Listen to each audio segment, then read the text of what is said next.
Я видел сон, и яблоко в том сне над пропастью, на жуткой крутизне. Не с яблони оно, увы, свисало, а сорванным с ветвей явилось мне. Мажид Айтбай.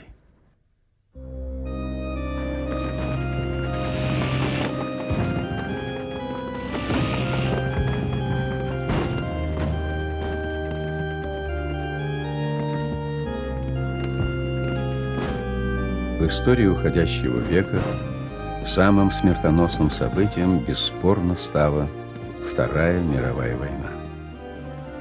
Потрясение было столь велико, что после войны Объединенные Нации закрепили в своем уставе решимость всемерно укреплять первооснову общества, его гуманный, человеколюбивый характер.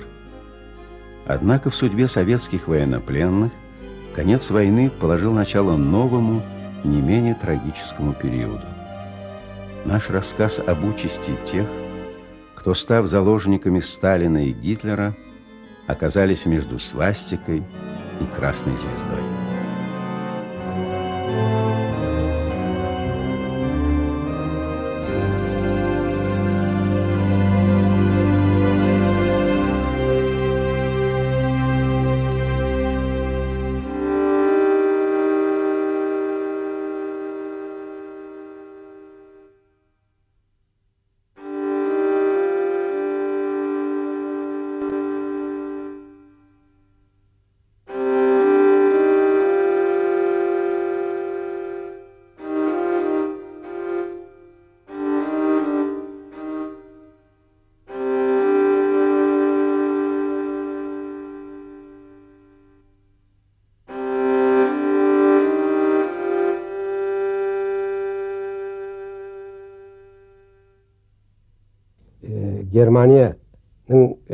Когда началась война с Германией, мы были в 5 километрах от границ. Там есть крепость Брестская. Все это случилось рано утром. Я сразу же попал в плен. Вначале мы хорошо воевали. Затем кончились боеприпасы, не стало еды. Мы попали в окружение. Немецкие пули загнали нас в болото. Нам удалось вырваться. Бродили, прячась по лесам, но немцы нас выловили поодиночке. Я в мае 1942 года пошел добровольно в армию. Поначалу воевал под Сталинградом, в самом пекле. В июне был ранен в голову и попал в плен к немцам. Нас пригнали в Германию. Речь пойдет о судьбе казахского народа в период войны. Во время Второй мировой многие оказались зажатыми между русской и немецкой армиями. Солдаты, в том числе тюрки, направлялись на фронт плохо вооруженными, даже без оружия. И в первые недели войны среди попавших к немцам в плен большинство составляли выходцы из тюркоязычных республик.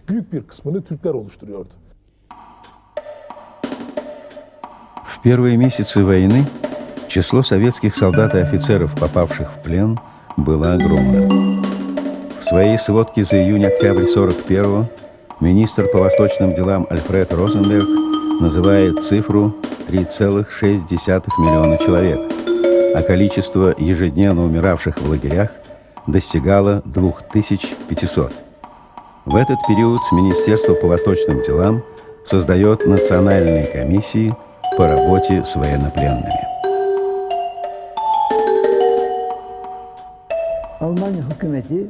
Правительство Германии было вынуждено обратить внимание на национальный вопрос. Речь шла не о европейской части России, а об азиатской. Немцы стали придавать большое значение вопросам Туркестана. По этой причине стали искать лидера.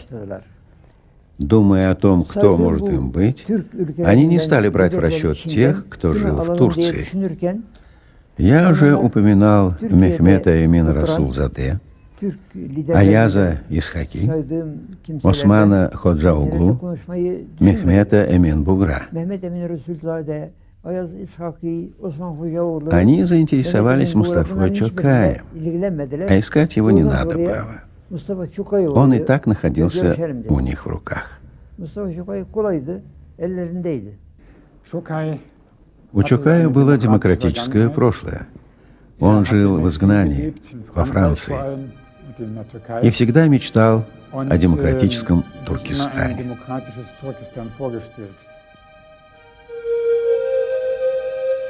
Мустафа Чокай, первый казахский политический эмигрант, родился в Кызылорде, учился в Ташкентской гимназии, окончил с отличием юридический факультет Петербургского университета. В 24 года Мустафа Чокай становится членом мусульманской фракции в Государственной Думе России. Позже однокашник по гимназии Александр Керенский предложит ему портфель министра. Чокай ему ответит: «Я отказываюсь только потому, что твое правительство временное». Мустафа Чокай рассказывает в своих воспоминаниях о том, как Алихан Бөкейхан помог ему стать членом Государственной Думы. Ахмед Байтурсын, Алихан Бөкейхан, Миржакып Дулат, Мухамеджан Тынышбай поддерживали его, оказывали сильное влияние на формирование его личности. Мустафа Чокай от природы был человеком одаренным, образованным, но становление его проходило не без влияния этих людей. Он был основателем созданной в 1917 году Коканской автономии и возглавил ее руководство. После того, как автономия через короткое время была уничтожена русскими, он уехал в Грузию, Тифлис. Затем через Стамбул перебрался в Париж и там обосновался с тем, чтобы продолжить из-за рубежа работу по восстановлению туркестанского правительства вместе с известными людьми из Туркестана, такими как Осман Ходжауглу, Зики Велиди Тоган. Мустафа Чокай еще в 20-30-е годы сумел прозорливо предсказать бесперспективность социалистического строя, его большевистского варианта. Он дал вместе с тем глубокий и всесторонний анализ социализма.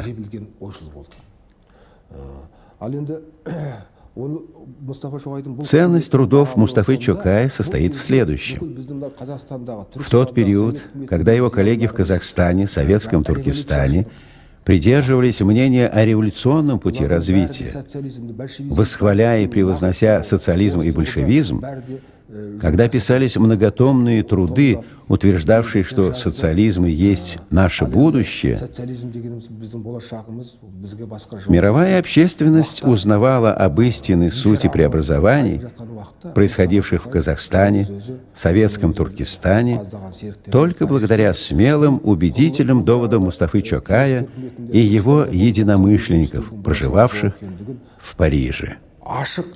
Анық әлемдік қауымдастыққа жеткізіп айтып жатқан жалғыз ғана Мустафа Чокай.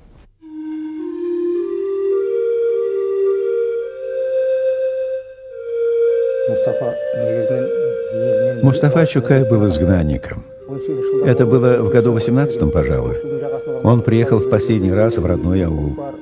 В местечке Коксу земляки устроили встречу, организовали кокпар. После всех оказанных ему почестей Мустафа Чокай держал речь перед собравшимся. Он говорил, что грядет трудное время. Подорожает все, даже куры.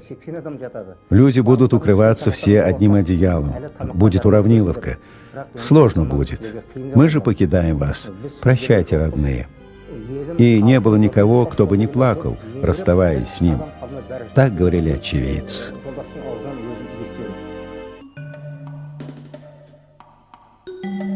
Мустафа Чокай знал, что происходит у него на родине из анализа советской прессы, из встреч с эмигрантами. Он лучше других понимал, что представляет собой сталинский режим и какую угрозу несет фашизм. Из воспоминаний Марии Чокай. Мустафа дал такую оценку лидерам двух держав накануне войны. Сталин и Гитлер – оба злодеи. Я ломаю голову над тем, кто из них возьмет верх. И в политике, и в коварстве Они не уступают друг другу. Один нацист, другой марксист. Если им вздумается объединить усилия и править миром, то мир захлебнется в крови. Дружба отца всех народов и отца немецкой нации носит временный характер. Бұл кезде 41 жыл Мұстафа Шоқайдың 1941 год стал для Мустафы Чокая новым этапом в его жизни, новой страницей, так как с началом войны различные силы на Западе, в том числе правительство Германии, Англии, Франции, стали предпринимать попытки использования туркестанских эмигрантов, находившихся на Западе, в своих интересах. Вне сомнений, самым видным и авторитетным среди них был Мустафа Чокай. В этой связи пытались вовлечь и Мустафу Чокая, который не стал противиться, желая по-своему использовать ситуацию в Европе. И было бы ошибкой упрекать его в этом. Чокай был движим не своими личными интересами, а интересами народов Туркестана. Он хотел использовать сложившуюся в Европе ситуацию в интересах народов Туркестана. 22 июня, в день нападения Германии на Советский Союз, Мустафа Чокай был арестован и вместе с другими так называемыми почетными заложниками до 13 июля содержался в замке Компьень под Парижем. Из воспоминаний Марии Чокай. Мустафа сказал: «Меня отправляют в Берлин. Немцы предложили мне выступить по радио, но я со всей определенностью ответил, что ничего не предприму, пока не увижусь с соотечественниками».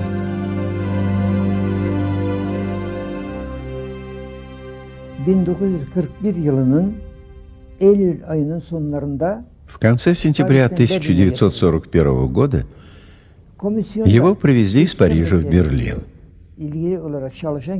Комиссию по туркестанским военнопленным тогда возглавлял не Мустафа Чокай, а Вели Каюм. Мы несколько раз, точнее, 3 раза с Вели Каюмом ездили в лагеря и работали там. Мустафа Чокай прибыл позже. Впервые я увидел Мустафу Чокая в конце сентября 1941-го, когда его привезли в Берлин. Я всего 1 раз ездил с ним в лагеря и работал вместе. Тогда это была моя 4-я поездка. Она состоялась в период с 7 октября по 28 октября 1941 года и была связана с посещением военнопленных, содержащихся в лагерях на территории Польши.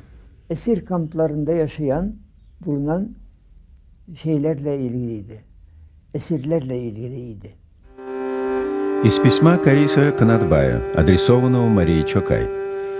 В сентябре 1941 года к нам в лагерь приехал Мустафа Чокай, которого я знал на родине как руководителя национального движения за границей, и в течение 12 дней он нас посещал ежедневно. Он отправился из Парижа в лагеря для военнопленных, чтобы спасти туркестанцев. Он их не разделял на казахов, узбеков, киргизов, которых, как вы знаете, немцы, принимая за евреев, убивали. Чтобы предотвратить это, Мустафа Чокай проводил большую работу в этих лагерях. Его нельзя считать коллаборационистом. Когда в 1941 году он приехал в Берлин, он руководствовался прежде всего гуманными идеями спасения военнопленных от российского преследования. Вероятно, также мысль о том, что он сможет привлечь солдат к борьбе за независимость Туркестана. В свое время процесс борьбы за независимость был прерван, и нужно было снова найти возможность создания собственного независимого государства. План вермахта предусматривал формирование числа военнопленных специальных легионов, которые должны были войти в состав немецкой армии. К осени 41-го разгораются дискуссии о сроках. Они подогреваются докладами посла в Турции фон Папина о росте антирусских настроений в советских республиках. А в сентябре Нурей-паша, брат басмача Энвера паши, проводит трехдневные переговоры в МИДе, пытаясь склонить немцев к скорейшему созданию легионов. Мустафа Чокай был против создания легионов и использования пленных повторно в военных действиях. Был против, потому что считал бесчеловечным бросать в бой тех, кто уже побывал в пекле войны и испытал ужасы концлагерей. И поэтому со своей стороны предложил немцам устроить туркестанских пленных на заводы и фабрики Германии и тем самым подготовить будущие квалифицированные кадры Туркестана.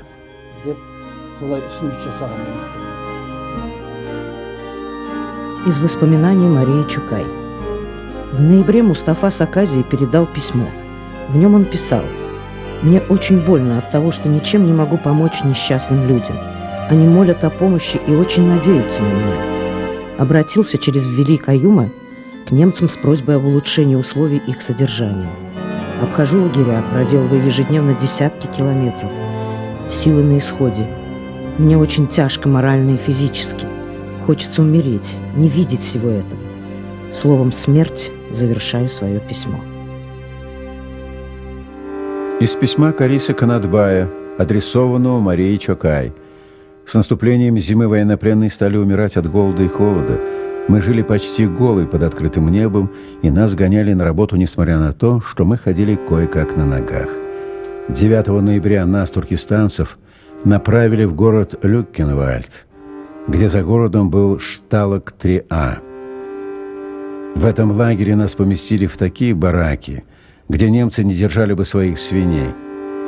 Там мы находились до конца апреля 42 года. В это время вспыхнула эпидемия тифа, и погибло много людей.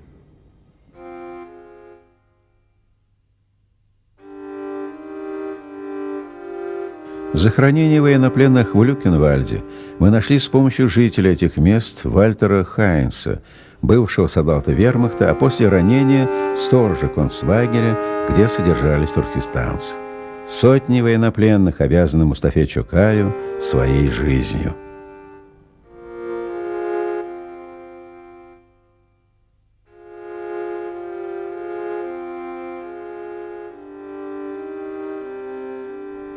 Nicht bloß, dass er so halb verwildert ist, das hat man erst mal in den letzten Jahren schon ein bisschen Zum Beispiel noch eine Frage. Jeder Stein ist jeder eine Mensch oder? Ach, jo. Noch mehr, ja? Mehr. أعوذ بالله من الشيطان الرجيم بسم الله الرحمن الرحيم آمن الرسول بما أنزل إليه من ربه والمؤمنون كل آمن بالله وملائكته وكتبه ورسله لا نفرق بين أحد من رسله وقالوا سمعنا وأطعنا. Звучит голос Мустафы Чокая. Altta avrazat çekкен bavurun, uğragan bayşe şekkey tepken bavurun, kamagan kalın jaudun ortasında köl kılıp közdün jası tökken bavurun.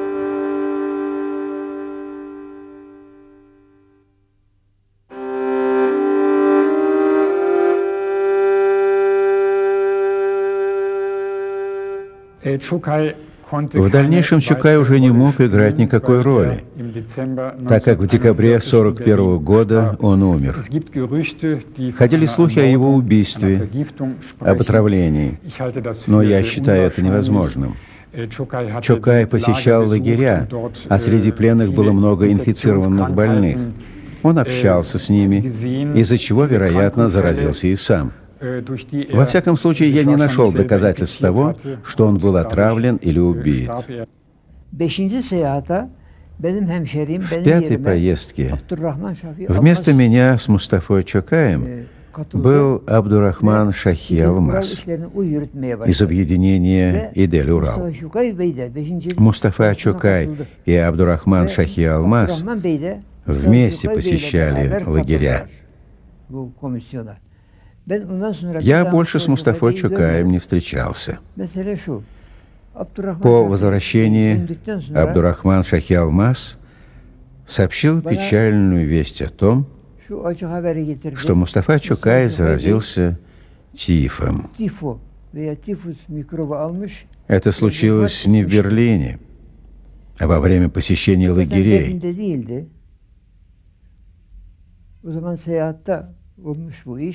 Дата смерти Мустафы Чокая – 27 декабря 1941 года, как вы знаете. Из воспоминаний Марии Чокай. В Берлин приехала 27 декабря в 9 вечера. На вокзале меня встретил калмык Шамба Балинов. Мария Яковлевна, готовьтесь к худшему. Час назад Мустафа умер от тифа. Но увидеть тело мужа мне не разрешили. 31 декабря пришел Каюмхан. С порога заявил, что идем в морг. Спустились в подвал больницы Виктории. За стеклянной перегородкой увидела тело мужа. Хотел подойти, не подпустили. Хоронили Мустафу на 7-е сутки, 2 января 1942 года, на мусульманском кладбище. Я настойчиво требовала открыть крышку гроба, чтобы проститься с мужем. Моей просьбе в который раз не вняли.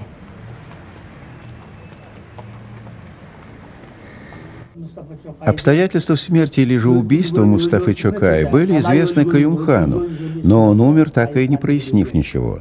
В 1968 году, когда я приехал в Германию работать на радио «Свобода», у нас в гостях были Тахир Чагатай и его супруга Саадат. Они были сподвижниками Чокая. И вот за столом, а нас было много, Карис Канатбай тоже был, мы стали интересоваться, при каких же обстоятельствах умер Мустафа Чокай. Тахир Чагатай сказал тогда, что есть, конечно же, странные моменты во всей этой истории. И если вы, туркестанские журналисты, хотите их выяснить, то пригласите Каюмхана. Поговорим в его присутствии. Мы позвали Каюмхана, но он не явился. Позже пытались поговорить с ним отдельно, но он опять отказался прийти. Я полагаю, что есть немало странного, непонятного. И если даже Каюм не имеет отношения к смерти Мустафы Чокая, необходимо выяснить всю правду.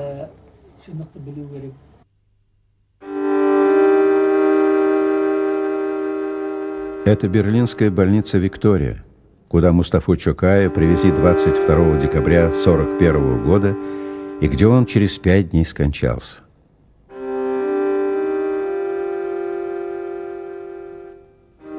Согласно выданной справке, смерть наступила в результате внутреннего кровотечения на фоне развивающегося сыпного тифа.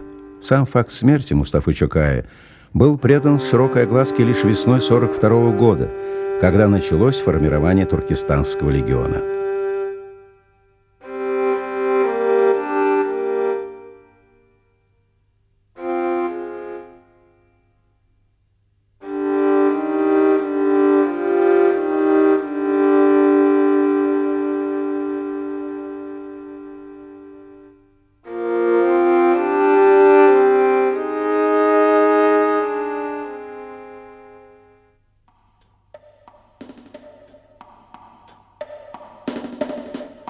В декабре 1941-го Гитлер одобрил разработанный Восточным министерством план по созданию национальных легионов из числа военнопленных.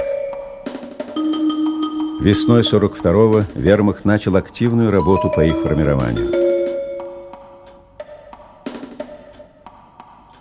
Так появились на свет армия Власова, эсэсовская дивизия украинских националистов, татарский, азербайджанский, армянский, грузинский, северокавказский, калмыцкий легионы, а также Туркестанский легион, который насчитывал в своих рядах от 180 до 250 тысяч человек – казахов, киргизов, узбеков, таджиков, туркменов. Части Туркестанского легиона были разбросаны по всей Европе.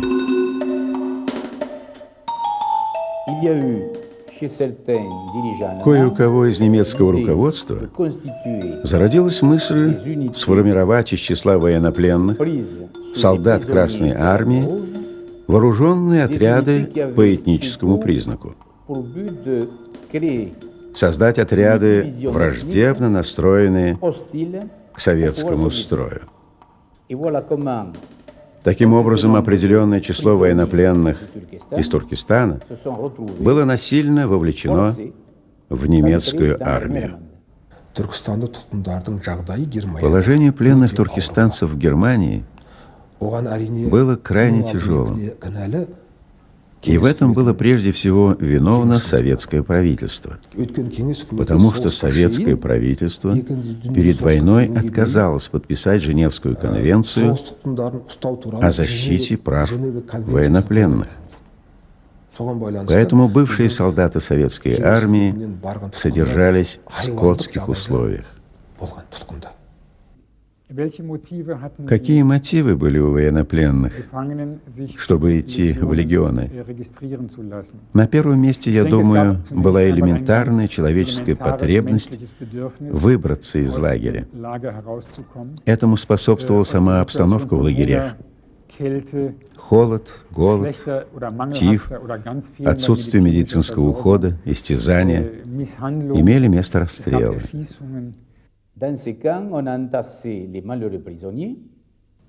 В эти лагеря загнали несчастных военнопленных и держали в течение многих дней без еды и воды.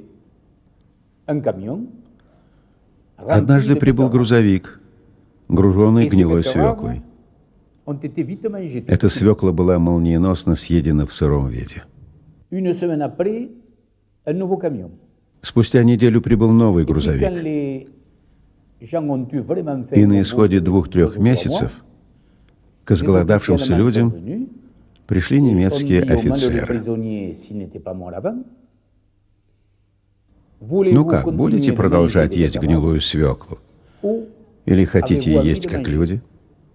Если хотите питаться как люди, вступайте в немецкую армию. Нас повезли в Чехословакию на заготовку леса. И вот на лесоповале к нам подошли одетые в форму немецких офицеров 2 казаха и 1 киргиз.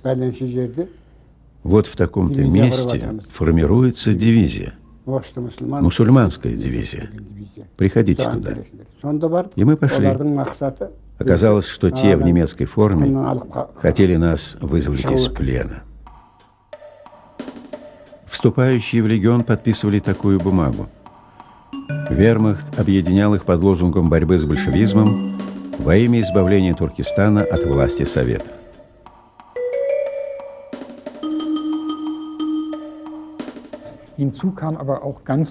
У всех или у большинства легионеров четко прослеживается мотив сделать что-нибудь для освобождения своей страны. Они верили, что можно вновь обрести независимость, утерянную в 20-е годы после революции, и тем самым помочь своей стране. Похоже, что первоначально немцы хотели использовать эти отряды против советской армии.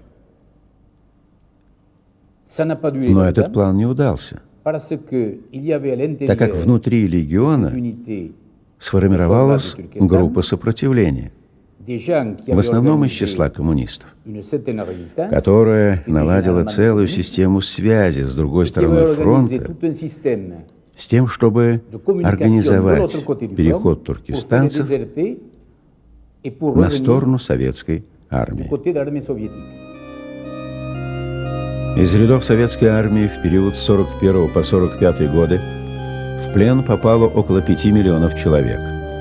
Согласно директиве 270 от 16 августа 41 года, попавшие в плен и их родные подлежали немедленной репрессии. Сталинская фраза «У нас нет военнопленных, а есть лишь изменники Родины» определила к ним отношение родной страны.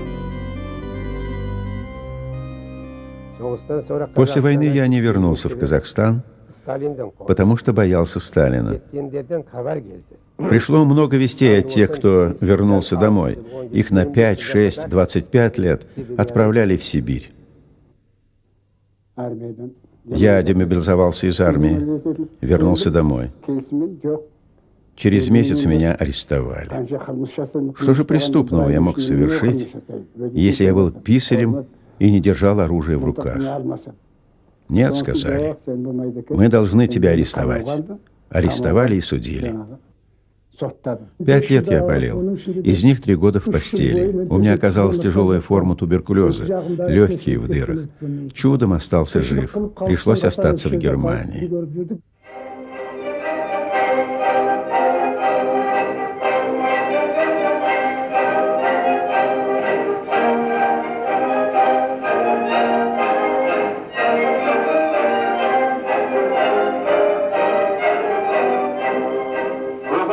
Известный аул Дегерес, край прекрасных скакунов. Здесь родился и вырос Еремекбай. Истосковавшиеся родственники и земляки с распростертыми объятиями встретили солдат, вернувшихся с войны. Вечером за угощением джигиты долго сидели, вспоминая все, что они пережили на фронте.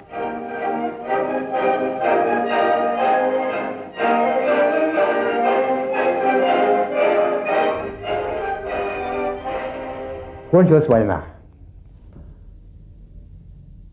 Бывшие военнопленные стали возвращаться, значит, домой. По тогдашним сталинским законам, так, а это всем известно, что Сталин говорил, что у нас нет трусов, у нас нет военнопленных, а есть изменники Родины, которых надо расстреливать.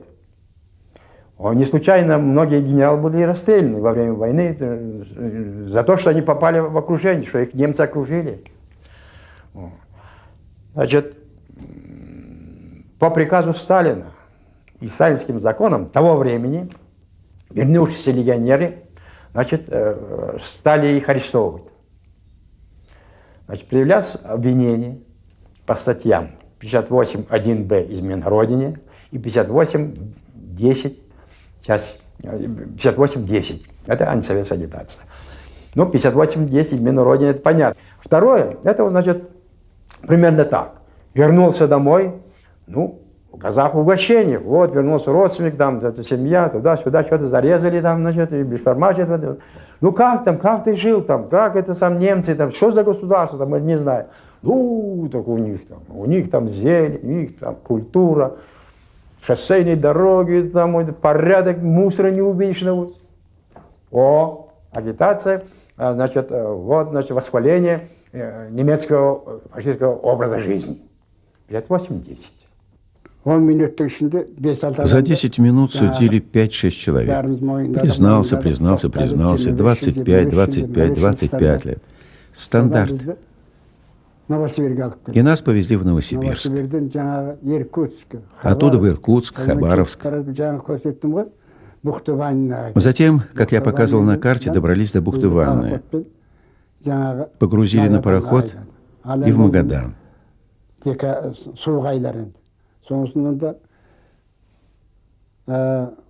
Доплыли до Татарского пролива, а он во льдах.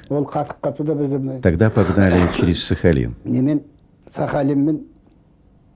Неделю добирались до Магадана. В дороге погибло 350 человек. Нас держали в трюмах. Трупы выбрасывали на сиденье рыбы.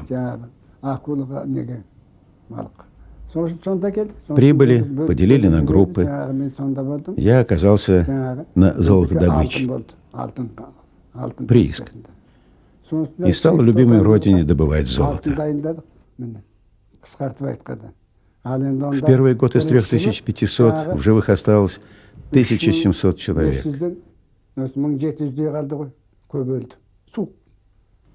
Хотите верьте, хотите нет. Мороз 65 градусов. Выйдешь на улицу, из носа кровь идет. Туман, дышать невозможно. Птицы на лету падают. При 51 градусе мы работали. В день выдают по 8 граммов хлеба и баланду. Короче говоря, я там пробыл 8 лет.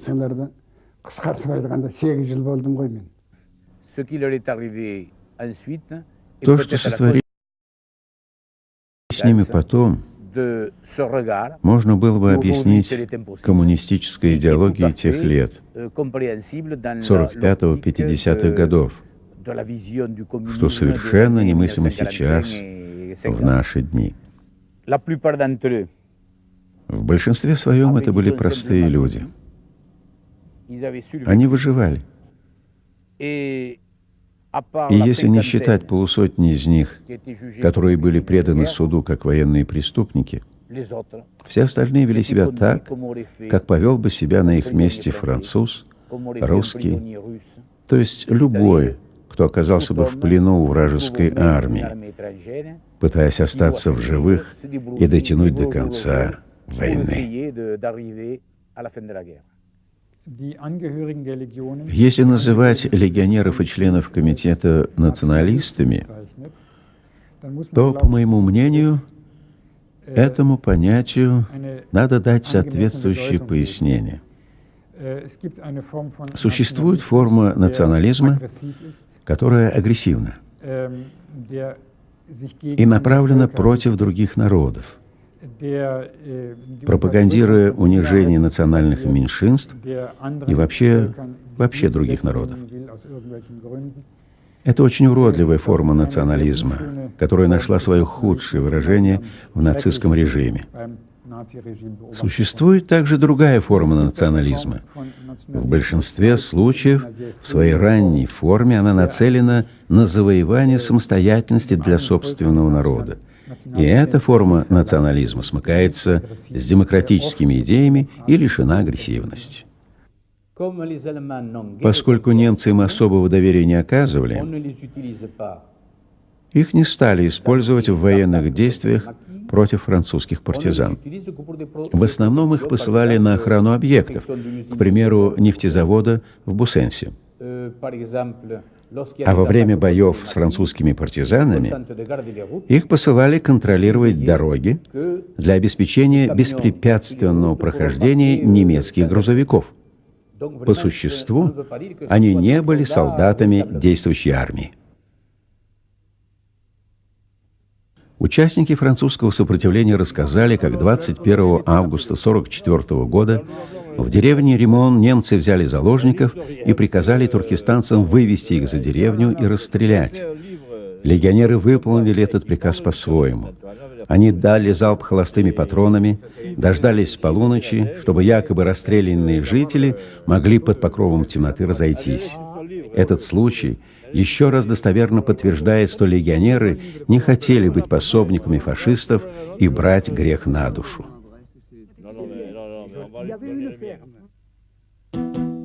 Эта мемориальная доска – первый памятник независимой республики Казахстан, установленный за рубежом в память о наших земляках, павших за освобождение Франции.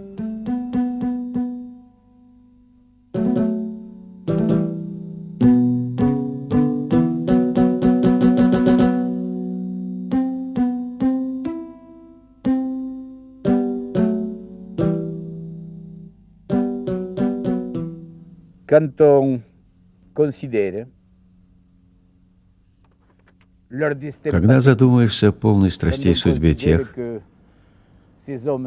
кто не по своей воле оказался в Европе, на другом конце света, не зная ни страны, ни языка, то невольно возникают трогательные чувства. Чувство симпатии к этим людям, которые не были рождены для этой войны.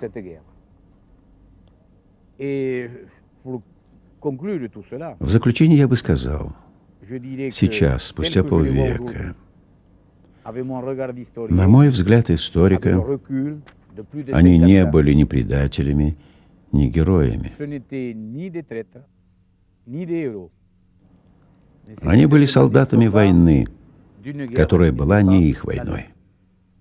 Мы, казахи, потеряли по меньшей мере 400 тысяч молодых людей. Во имя чего они сложили головы? Какую родину они защищали? Они погибли, защищая Москву. И как Москва оценила эту жертву? Она разместила в моем Семипалатинске ядерное оружие. Так она отблагодарила меня. Загрязнила весь Казахстан. Вот ее благодарность. Число казахов низвела до 30% на их же родине. Вот какой монетой возвернула она мне все. Выходит, за все это я защищал Москву. А теперь говорят, все, кто оказались в легионе, это скверные люди. Считаю это в корне неправильным. Вот против чего был Мустафа Чокай. Он вел борьбу не против русского народа, а против колониальной политики России. Но именно Мустафу Чокая официальная идеология представляла основателем Туркестанского легиона. Биография Чокая и история легиона были долгие годы закрытой темой.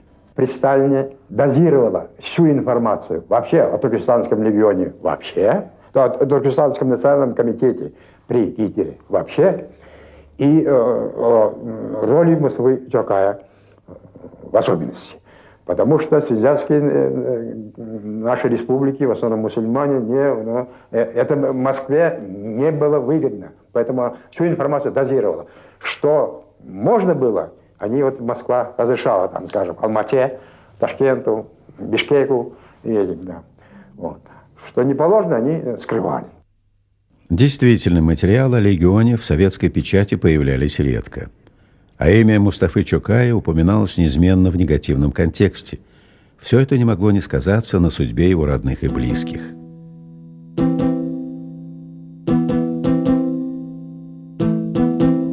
Один из них живет в ауле близ города Кызылорды.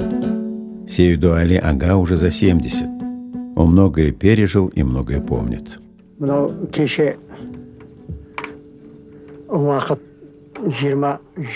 прошлом, в 27-м, 28-м, 29-м годах, мой отец Бакир, спасаясь от преследования, скрывался 8 месяцев в Каракалпакии. Я только родился, и мне не было и 40 дней от роду, когда нас с матерью 2 дня держали в тюрьме. Не потому, что мы совершили какое-то преступление против народа или против будущего, а только потому, что мы были причастны к роду Чокая. В нашем ауле, если кого-то арестовывали, то все знали. Значит, родственник Мустафы Чокая. А Нуртазу и Мырзаке, братьев Чокая, в 1937-м арестовали и расстреляли. Мы об этом узнали позже. В 1937-м наш отец тоже, мечтавший вернуться на родину, вынужден был уехать за киргизский Алатау, только и сумев сказать: «Прощай, Казахстан». Немало пришлось пережить и Марии Яковлевне Гориной Чокай, жене и верной спутнице Мустафы Чокая. Они познакомились в Ташкенте в 1916 году. Спустя 2 года они поженились. Мария Яковлевна имела музыкальное образование, замечательный голос, меццо-сопрано, любила классическую музыку, романсы, прекрасно исполняла арии из опер Мусоргского, Глинки, Чайковского. Когда Чокай покинул родину, она последовала за ним. В Париже открыли столовую, готовили еду, обслуживали посетителей. Так они начинали. Позже Мария Яковлевна стала выступать в концертах, давать уроки музыки и русского языка.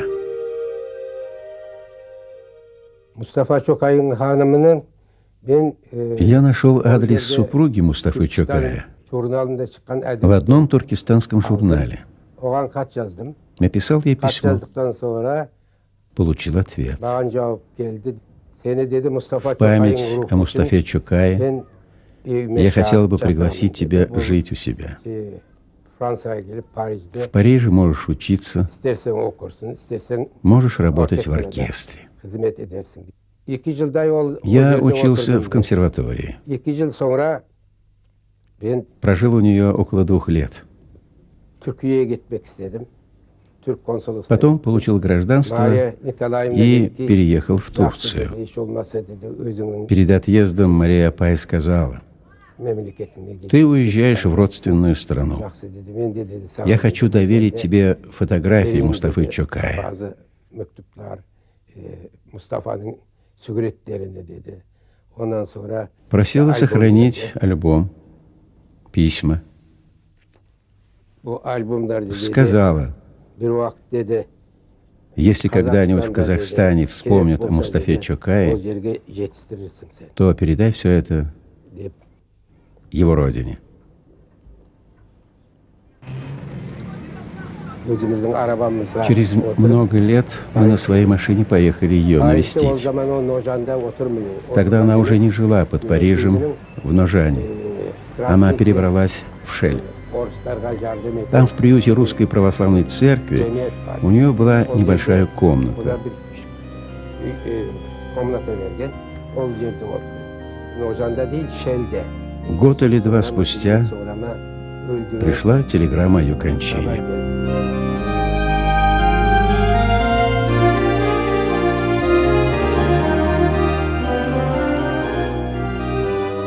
Из воспоминаний Марии Чокай. С Мустафой Чокаем мы прожили 23 года совместной супружеской жизни. Это была тяжелая, но счастливая пора. В эмиграции нам приходилось играть самые разные, порой непривычные для нас роли. Бог миловал нас. Низкие роли клеветников и подхалимов мы никогда не играли. Наша совесть чиста.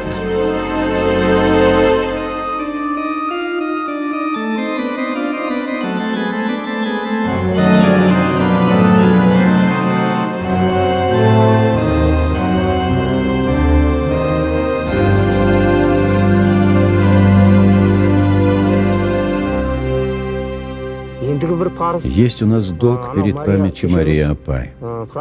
Она похоронена под Парижем в городке Шель. Мария Апай достойно прожила жизнь.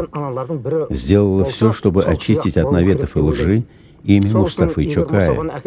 И если Мустафа Чокай будет перезахоронен на родине, то и она должна покоиться рядом. На следующий год, если все будет хорошо, хотели бы перевести прах Мустафы Чокая на родину и предать его той земле, о которой он мечтал. Хотелось бы, чтобы он покоился в родном Туркестане. И эта мечта не только моя, но и всех казахов.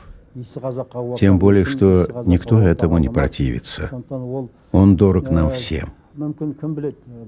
Кто знает, возможно, в декабре далекого 41-го, когда он был на смертном одре, он сожалел, что не суждено ему было лежать в родной земле.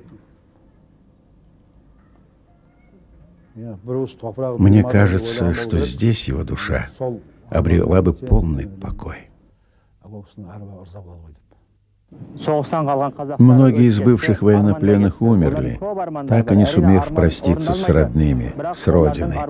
Они о многом мечтали, но чтобы воздать должное их памяти, правительство Казахстана, на мой взгляд, должно принести покаяние за то, что было содеяно в прошлом, когда Казахстан не имел своего голоса. Сейчас пришло время хотя бы посмертно восстановить их гражданские права. И это было бы еще одним камешком в фундаменте государственности Казахстана.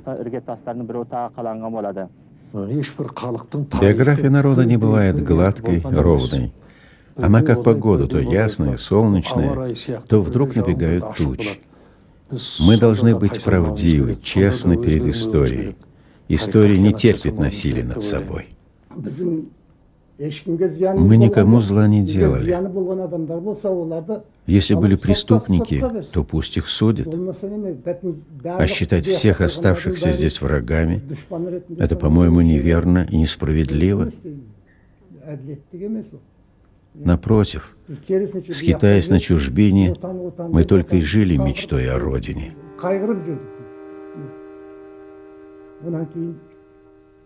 Затем, когда Казахстан стал независимым, мы все плакали.